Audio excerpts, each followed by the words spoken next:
ఇప్పుడు మనం ఎంతో రుచికరమైన అరటికాయ బజ్జీలు ఎలా చేయాలో చూద్దాం. ఒక కప్పు శనగపిండి తీసుకొని అందులో 2 స్పూన్ల బియ్యం పిండి వేసుకోవాలి. అలాగే తగినంత ఉప్పు, కారం,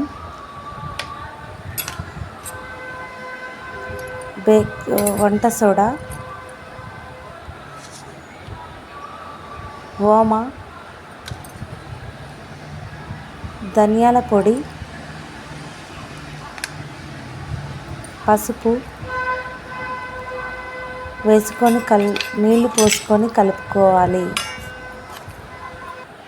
ఒక 10 నిమిషాలు పక్కన పెట్టుకోవాలి.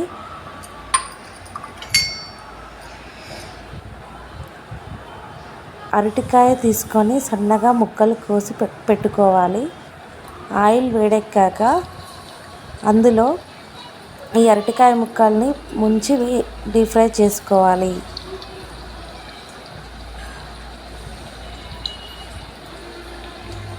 ఇలా డీప్ ఫ్రై అయ్యాక మనకి ఎంతో రుచికరమైన అరటికాయ బజ్జీ రెడీ అవుతుంది. మీరు కూడా ఒకసారి ట్రై చేయండి, చాలా బాగుంటుంది.